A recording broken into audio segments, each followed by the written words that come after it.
নমস্কার বন্ধুরা, welcome to my channel SB explorer. তো বন্ধুরা, সকলকে জানাই শুভ সকাল। তো প্রথমেই যে আপডেটটা দিয়ে শুরু করব, গতকালকে এএফসির ম্যাচে 1-0 গোলে পরাজিত হয়েছে ইস্টবেঙ্গল এফসি আরকাদাগের কাছে। তো এফসি আরকাদাগের বিরুদ্ধে একদমই দাগ কাটতে পারেনি ইস্টবেঙ্গলের প্লেয়াররা।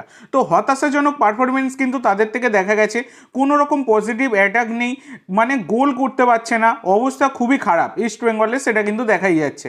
তো আইএসএল এর লাস্ট ম্যাচ কয়েকটা যেমন খেলেছে, কালকের ম্যাচটাতে একদমই বলতে গেলে এএফসির মঞ্চে গিয়ে একদমই খেলতে পারেনি, তাও আবার ঘরের মাঠে। এরপরে তো আবার আরকাদাগের ঘরের মাঠে খেলতে যেতে হবে, তাহলে তোমরা ভাবো সেখানে কি অবস্থা হবে। তো যাই হোক, গতকালকের ম্যাচে মানে একটা জিনিসও দেখা গেছে, এতদিন অবধি ইস্ট বেঙ্গল তারা কিন্তু সবসময় দাবি করে এসেছে যে রেফারিরা তাদের বিরুদ্ধে ডিসিশন দেয়, সেই জন্য তারা খেলতে পারে না, নাহলে তারা অনেক দূর যেতে পারতো। কিন্তু গতকালকে একটা ইনসিডেন্ট ঘটেছে, যেটা হচ্ছে গিলের হাতে কিন্তু বল লাগে। এবার তোমরা বলবে যে গিল তো গোলকিপার, সে তো হাত দিয়েই বল ধরবে। না ভাই, সেটা নয়। তোমরা দেখো, পেনাল্টি বক্সের বাইরে থেকে বেরিয়ে এসেছিল গিল, এবং সেখানে তার হাতে কিন্তু বল লেগেছিল, যেটা অবশ্যই কিন্তু কার্ড অফেন্স ছিল এক্ষেত্রে, এবং ফ্রি কিক পাওয়ার কথা ছিল আরকাদাগের, কিন্তু সেটা কিন্তু কাতারের রেফারি কাত হয়ে গিয়েছিলেন, তাই তিনি দেখতে পাননি। তো এক্ষেত্রে তাহলে কিছু কি বলার থাকতে পারে? কিছুই বলার থাকতে পারে না।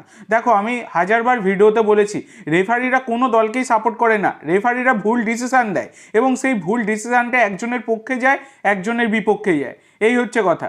রেফারিরা কোনো দিনই কাউকেই হেল্প করে না, রেফারিদের নিয়মই এইটা, তোমরা তো দেখতে পাচ্ছ।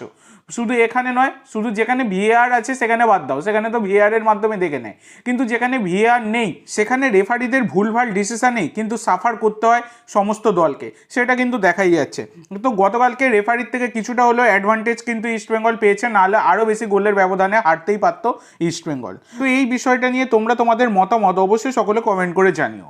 তো এরপরে তোমাদের যে আপডেটটা দিতে চলেছি, সেটা হচ্ছে সুপার কাপ নিয়ে আপডেট। তো সুপার কাপ নিয়ে কিন্তু বড় ঘোষণা হয়ে গেছে, যেটা তোমাদেরকে জানিয়ে দেবো।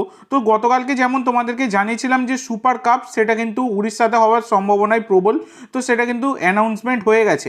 তো সুপার কাপ সেটা কিন্তু উড়িষ্যাতেই হতে চলেছে, ভুবনেশ্বরে 21শে এপ্রিল থেকে শুরু হবার কথা। তো 21শে এপ্রিল থেকে শুরু হবে, আর 16টা টিম নিয়ে কিন্তু এই সুপার কাপটা হবে, যেখানে 13টা আইএসএল এর ক্লাব এবং 3টে আই লিগের ক্লাবকে কিন্তু তারা নেবে। তো টোটাল 16টা দল নিয়ে একটা নকআউট ম্যাচ কিন্তু হবে, মানে নকআউট টুর্নামেন্ট হবে, সেটা তোমরা বলতেই পারো। আর আই লিগের ক্লাব তো 3টে, যেমনটা বললাম, টোটাল 16টা। এবার সবথেকে বড় ব্যাপার হচ্ছে, এই সুপার কাপ যে জিতবে তাদেরকে কিন্তু এসিএল 2তে প্লে অফের রাউন্ডের খেলার সুযোগ দেওয়া হবে। তো তোমরা যদি এই জিনিসটা একটা জিনিস দেখো, তাহলে এতদিন ধরে আইএসএল এর দলগুলো এত লড়াই করছে, তো আইএসএল এর লিগ শিল্ডের জন্য মোহনবাগান লড়াই করে লিগ শিল্ড পেয়ে ইতিমধ্যে এসিএল 2 এর গ্রুপ স্টেজে তারা কিন্তু কোয়ালিফাই করে গেছে। কিন্তু যারা কাপ জিতবে, এই 6টা দল কন্টিনিউ পরিশ্রম করে চলেছে, এত লড়াই লড়ছে, তো তারা কাপ জিতবে। তো তাদেরকে কি কোনো রকম স্লট দেওয়া উচিত নয়? যে সুপার কাপ যেটা 21 তারিখে শুরু হবে, হয়তো 10-20 দিনের মধ্যে শেষ হয়ে যাবে, তো সেই সুপার কাপের গুরুত্বটা এত, তাহলে ডুরান্ড কাপ যে জিতবে তাকেও তো দেওয়া হওয়া উচিত ছিল, একটা স্লট দেওয়া উচিত ছিল। তো এই বিষয়টা নিয়ে তোমাদের কি মতামত অবশ্যই জানিও। পার্সোনাল যেটা মনে হয়, যারা কাপ জিতবে আইএসএল এ তাদেরকে কিন্তু দেওয়া উচিত, আর যদি না একই টুর্নামেন্ট থেকে দুজনকে নিতে চায়, তাহলে কিন্তু ডুরান্ড কাপ থেকে দেওয়া উচিত, সেটাও হতে পারে। তাহলে ডুরান্ড কাপটাকেও সবাই একটু গুরুত্ব দিয়ে খেলবে, নাহলে তো সবাই রিজার্ভ টিম নামিয়ে দেয়, সেটা দেখাই যায়। সেক্ষেত্রে ডুরান্ড কাপটাকেও কিন্তু গুরুত্ব দেওয়া উচিত এই বিষয়টা নিয়ে। তো তোমাদের কি মনে হয় অবশ্যই সকলে কমেন্ট করে জানিও। তো আরেকটা সম্ভাবনার কথা তোমাদের বলে রাখি বন্ধুরা, যেটা হচ্ছে সুপার কাপে কিন্তু কলকাতা ডার্বি দেখা যেতে পারে মোহনবাগান ইস্টবেঙ্গলের মধ্যে। সুপার কাপকে আরও আকর্ষণীয় করে তুলতে কিন্তু ডার্বি আয়োজন হতে পারে। তো দেখা যাক এবার কি ফরম্যাটে, মানে নকআউটের তো ম্যাচ হবে, এবার কিভাবে কি হবে সেটা তো পরবর্তীকালে জানা যাবে। তো এর পরের আপডেটে যাওয়ার আগে তোমাদের সকলের কাছে আমার একটাই অনুরোধ, যারা যারা চ্যানেলে প্রথমবার এসেছো অবশ্যই সকলে একটা করে সাবস্ক্রাইব করে দিও। সাবস্ক্রাইব করে রাখলে পরবর্তী ভিডিও বানানোর মোটিভেশন অনেক বাড়ে, সেক্ষেত্রে অবশ্যই সকলে একটা করে সাবস্ক্রাইব করে দিও। তো বন্ধুরা, এর পরের যে আপডেটটা তোমাদের জানাবো, সেটা হচ্ছে এবার সন্দেশ ঝিঙ্গানকে নিয়ে বড় মন্তব্য করলেন মোহনবাগানের তারকা স্ট্রাইকার জেমি ম্যাকলারেন। তো সন্দেশ ঝিঙ্গান এফসি গোয়ার প্লেয়ার, এবং এফসি গোয়ার বিরুদ্ধেই 8 তারিখে মোহনবাগান মাঠে নামতে চলেছে। এবার ব্যাপার হচ্ছে সেই ম্যাচের আগে সন্দেশ ঝিঙ্গানকে নিয়ে বড় মন্তব্য জেমির। তো জেমি ম্যাকলারেন বলেছেন যে সন্দেশ ঝিঙ্গান খুব সম্মানিত ভারতীয় ডিফেন্ডার এবং আমি তার বিরুদ্ধে খেলা খুব কঠিন বলে মনে করি, এইটা কিন্তু তিনি বলেছেন। তো সন্দেশ ঝিঙ্গানের অবশ্যই কোয়ালিটি ডিফেন্ডার, সেটা বলা যায়, তার কোয়ালিটি যথেষ্ট, মানে তিনি একজন বিদেশি ডিফেন্ডারের মতো কাজ করতে পারেন, মানে ফিজিক্যালিও যথেষ্ট সলিড ডিফেন্ডার। তো তাকে নিয়ে কিন্তু বড় মন্তব্য করলেন জেমি ম্যাকলারেন।